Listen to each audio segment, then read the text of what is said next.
Hello everyone, welcome to my channel zoology by Mona Shekhawat. Previous video में हमने आगमन विधि के बारे में देखा था। आज हम शिक्षक भर्ती की दृष्टि से महत्वपूर्ण अन्य विधि जो कि निगमन विधि है उसके बारे में हम जानेंगे। तो वीडियो स्टार्ट करने से पहले आप मेरे चैनल को सब्सक्राइब कर दीजिए और वीडियो को लास्ट तक देखिए। तो स्टार्ट करते हैं आज का वीडियो। सबसे पहले निगमन विधि होती क्या है। तो निगमन विधि का अगर किसी ने आगमन विधि पढ़ ली है तो आगमन विधि का जस्ट जो क्या होगा, उल्टा जो होगा, जो पूरक जो होगा वही क्या होता है, आपके निगमन विधि होता है। मतलब आगमन विधि में हमने पढ़ा था कि हम उदाहरण पहले देते हैं और उसके बाद में हम क्या करते हो, नियम उसका स्थापित करते हैं।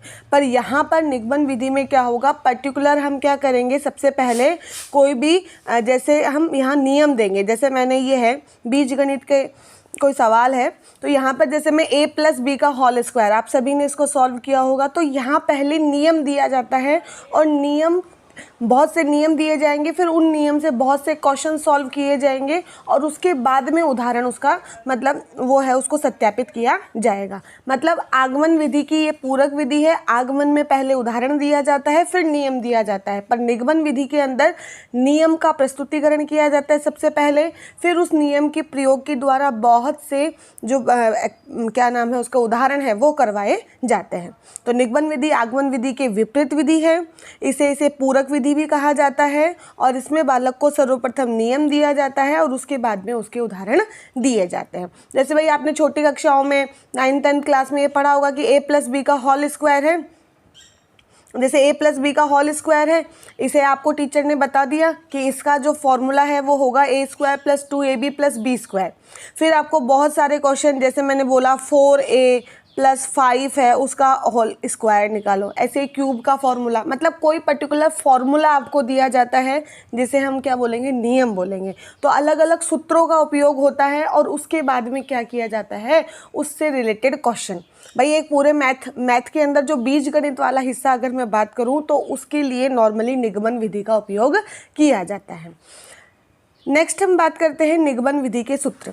जैसा कि मैंने स्टार्टिंग में ही आपको बता दिया कि जो आगमन विधि होती है उसकी पूरक आपकी निगमन विधि होती है। तो आगमन विधि में जो भी सूत्र आपने पढ़े हैं उनका जस्ट उल्टा यहाँ पर होगा। कैसे? जैसे फर्स्ट है नियम से उदाहरण की तरफ, कि पहले यहाँ नियम दिया जाएगा और फिर उसके क्या दिए जाएंगे, उसका आपको उदाहरण दिए जाएंगे। दूसरा होगा अज्ञात से ज्ञात। यहाँ हमें जो नियम दिया जा रहा है वो कैसे खुल रहा है, उसकी आइडेंटिटी वो किस तरीके से आगे सॉल्व हो रही है वो हमें पता नहीं है, लेकिन हम नियमों से सवाल करते करते करते लास्ट में इस कंक्लूजन पे पहुँचेंगे कि ये a प्लस बी का होल स्क्वायर का जो फॉर्मूला है वो कैसे आया।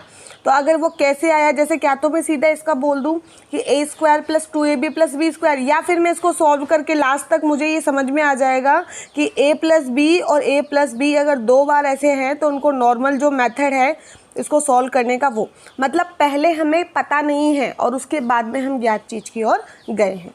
नेक्स्ट है प्रमाण से प्रत्यक्ष की ओर। प्रमाण से प्रत्यक्ष समझ रहे हो कि पहले हमें प्रमाण दिया जा रहा है कि a प्लस बी का होल स्क्वायर क्या है, a square plus 2ab plus B square है। हम इसे प्रत्यक्ष मतलब सॉल्व करेंगे वो लास्ट में, बहुत सारे एग्जाम्पल करने के बाद में बच्चे में अपने आप समझ में आ जाएगा कि इसको इसी तरीके से सॉल्व क्यों किया गया। समझ में आ गई बात। तो पहले यहाँ पर कोई भी नियम, कोई भी तथ्य है उसको तथ्य दे दिया जाएगा और फिर उसके रिलेटेड आपको क्या किया जाएगा, उसके जो है उदाहरण वगैरह दिए जाएंगे।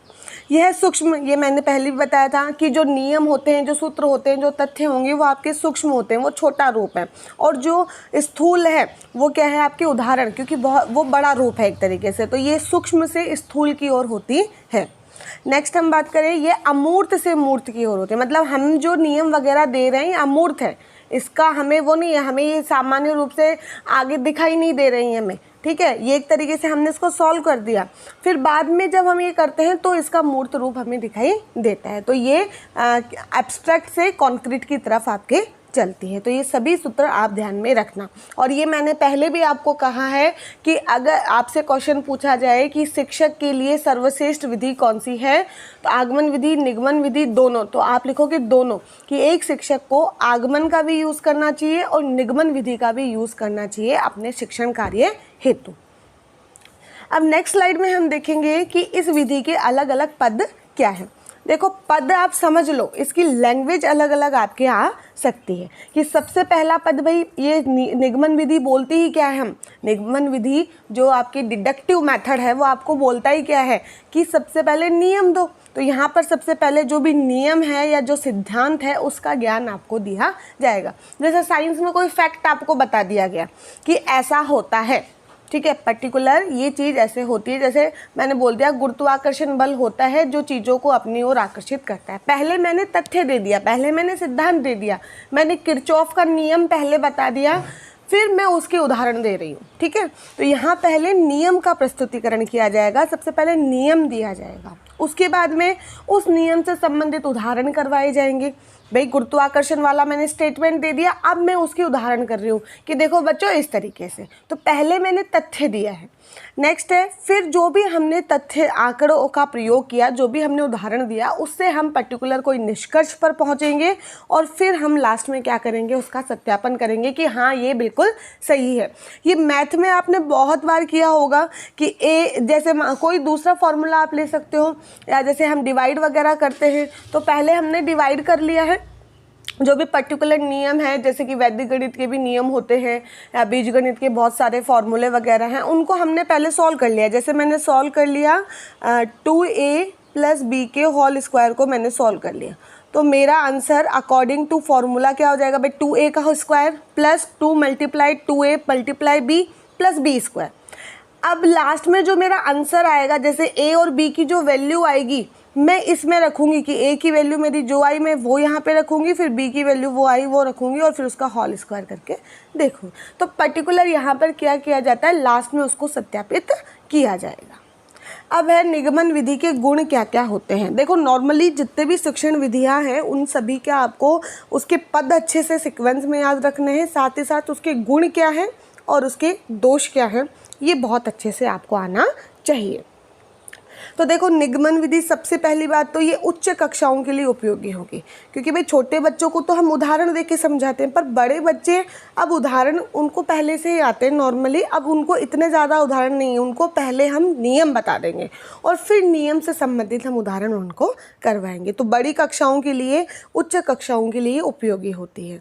दूसरी प्रतिभाशाली व्यक्तियों के लिए भी क्या होगी, ये उत्तम विधि होगी, क्योंकि प्रतिभाशाली बालक है वो जल्दी से इसको कैच करेगा और इससे रिलेटेड सवाल अच्छे से कर देगा।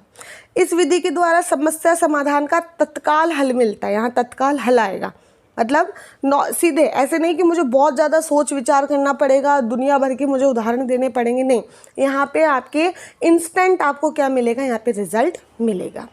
इससे क्या होगा, पाठ्यक्रम भी समय पे पूरा हो जाएगा। मान लिया कोई गणित है उसमें एक ही चैप्टर है, उसके अंदर आपके 20 सवाल है, लेकिन अब वो 20 सवाल के लिए आपको टीचर क्या बता देगा, फॉर्मूला बता देगा कि इस तरीके से करना है, तो बच्चे क्या करेंगे, जल्दी जल्दी जल्दी जल्दी उसको सॉल्व कर देंगे, तो सिलेबस जल्दी कंप्लीट हो जाएगा। दूसरा, यहाँ पर शिक्षक ज़्यादा क्रियाशील बना रहता है, शिक्षक की भूमिका प्रमुख है, क्योंकि वो नियम बताएगा, फिर हम उसकी तरह वो ट्रिक बताएगा, वो नियम बताएगा, जिससे कि हम आगे बढ़ेंगे। इस विधि नॉर्मली जो बुक्स अभी आ रही हैं उनमें ये निगमन विधि है उसका ही यूज़ ज़्यादा किया गया है। तो नॉर्मली पुस्तक भी इससे संबंधित बहुत सारी हैं। इससे स्मरण शक्ति का विकास होता है कि नियम हमने बता दिया तो नियम हमें याद रखने पड़ेंगे कि a + b का होल स्क्वायर ये होता है, a - b का होल स्क्वायर ये होता है, a + b का होल क्यूब ये होता है, या कोई भी विज्ञान के अंदर कोई भी तथ्य है कोई भी, तो हमें यहाँ पर तथ्य, सिद्धांत, नियम, इनको याद करने की शक्ति का हमें विकास होता है। तो स्मरण शक्ति हमारी क्या हो जाती है, तेज हो जाती है। नेक्स्ट, बीज गणित के लिए, भाई अंक गणित के लिए कौन सी थी, आगमन विधि, और बीज गणित के लिए कौन सी है आपके, निगमन विधि। ध्यान रखना, क्योंकि बीज गणित में हम नियमों का ज़्यादा प्रयोग करते हैं, यहाँ हम आइडेंटिटीज फॉलो करते हैं, ठीक है। नेक्स्ट, ये एक परंपरागत विधि है, पहले से चली आ रही है, और साथ ही साथ व्यवहार में सबसे ज़्यादा इस विधि का हम उपयोग करते हैं, इस विधि को हम ज़्यादा उपयोगी मानते हैं। नेक्स्ट, कि अब इसके दोष क्या क्या हैं। पहला दोष तो ये अमनोवैज्ञानिक विधि है, ठीक है भाई, नियम बता दिया, नियम के अकॉर्डिंग आप सारे काम कर रहे हो, आपका खुद का तो आपने तर्क नहीं लगाया, आपने खुद से तो उस चीज़ को सोचा ही नहीं, तो आपने तो नियम देखा और आप नियम, मतलब एक तरीके से रट रहे हो आप तो उसको, तो ये रटंत विद्या पर आधारित है, ठीक है। अमनोवैज्ञानिक विधि है, रटंत विद्या पर ये आधारित है। इस विधि के द्वारा अस्थायी ज्ञान की प्राप्ति होती है कि कुछ समय तक आपको वो याद रहेगा, उसके बाद में आप उसको भूल जाओगे। अगर आपने उसको बार बार स्मरण किया है, उसको रिकॉल किया, तब तो वो आपको याद रहेगी, नहीं आप उसको भूल जाओगे। तो यहाँ पर अस्थायी ज्ञान की प्राप्ति होती है कि आपने कोई स्टेटमेंट बोले ऐसा होता है, लेकिन अगर आपने ऐसा सोचा नहीं कि ऐसा क्यों होता है, क्या रीज़न है, उसको अच्छे से अपने व्यवहार में नहीं लाया, उसको बार बार देखा नहीं, तो आप उसको भूल जाओगे। नेक्स्ट, ये छोटी कक्षाओं के लिए उपयोगी नहीं होता है क्योंकि छोटे बच्चे क्या है, उन सूत्रों को थोड़ा ना जान पाएंगे, उन्हें तो उदाहरण चाहिए, उदाहरण से वो अच्छे से समझेंगे। नेक्स्ट, कमज़ोर बालक के लिए उपयोगी नहीं है, उनके आइडेंटिटीज़ वगैरह है, फॉर्मूला वगैरह सब ऊपर से चले जाएंगे। नेक्स्ट है, यह अमनोवैज्ञानिक विधि तो है लेकिन ये तत्कालीन व्यवहार देती है, मैंने पहले ही आपको बता दिया। इसके द्वारा तर्क शक्ति का विकास नहीं होता, हम ज़्यादा सोचते नहीं हैं, हम तो नियम देखा और उसको लगा दिया। कई बच्चे तो नियम का वास्तविक ये भी नहीं जानते कि नियम आया कहाँ से, है ना। अगर उसको नॉर्मली हम जो नॉर्मल मेथड है उससे भी सॉल्व करेंगे तो भी वैसे ही आंसर आएगा, लेकिन वो यहाँ पर तर्क शक्ति का विकास नहीं कर पाता है, सिर्फ नियम को रट्टा मार के उसी से वो आप अपना काम करता है। शिक्षण में नीरसता आ जाती है, मतलब इतना ज़्यादा क्रिएटिविटी नहीं आएगी, आपकी माइंड क्रिएटिविटी नहीं है, आपका सोच विचार आप नहीं कर रहे हो, आप तो करे जा रहे हो, करे जा रहे हो, करे जा रहे हो। तो ये सारे इसके दोष हैं।